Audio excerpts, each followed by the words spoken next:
Долгожданный момент, перерезанная красная ленточка и праздничное настроение. Общую радость разделяют все собравшиеся. Здесь открывают студию художественного слова «Выдох». Я очень надеюсь, что в этой студии мы будем учить детей работать со словом, излагать свои мысли на бумаге, красиво выражать свои чувства. 3 повода для праздника: день рождения Дома культуры, Всемирный день писателей и, конечно же, открытие студии. Это больше не скучные занятия по чтению и пересказу произведений. Здесь все намного интересней, поэтичней. Очень надеюсь, что научу их выражать свои мысли на бумаге, излагать свои чувства.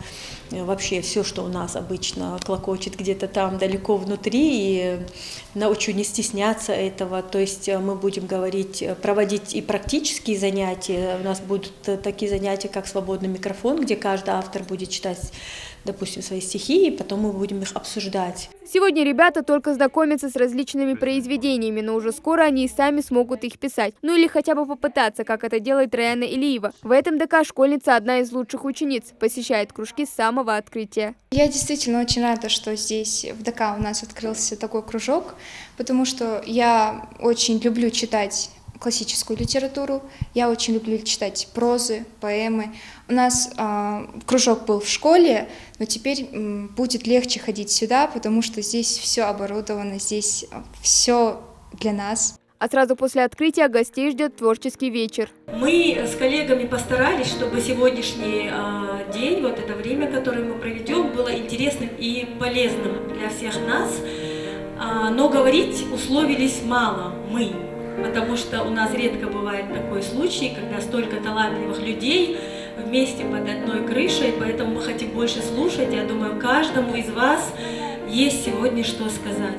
Муса Мартазанов, Тамара Чаниева, Абдулхамид Барахоев. В числе участников литературного вечера писатели, поэты, видные деятели культуры. Их строки буквально оживают на сцене, описанные разными почерками и жанром. Передать это зрителю кажется непросто.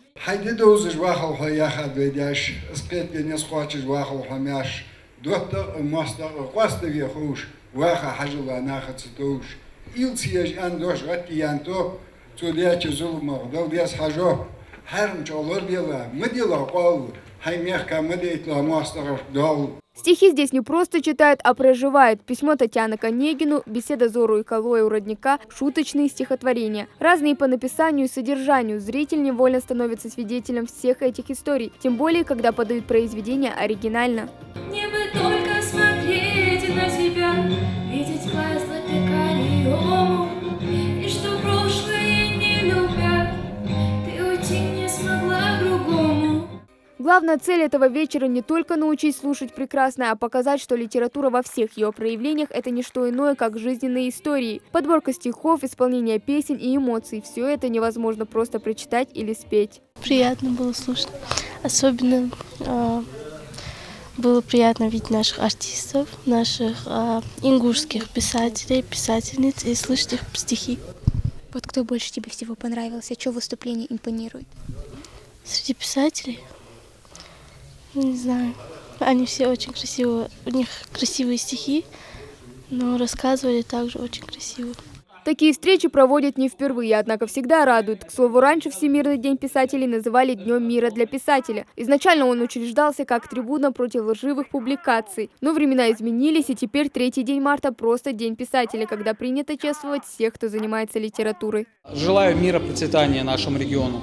Желаю, чтобы наши поэты вдохновлялись, писатели вдохновлялись и писали, чтобы им было писать о чем, чтобы было поздравлять и прославлять кого.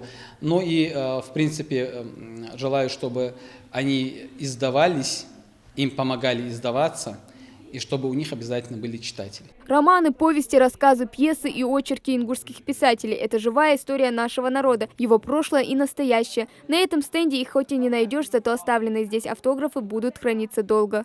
Проводить время в кругу друзей, обсуждать любимые произведения и, самое главное, оставить след в ингушской литературе. Вот главная цель сегодняшнего клуба. Хава Гагиева, Асхаб Белакиев, Новости 24.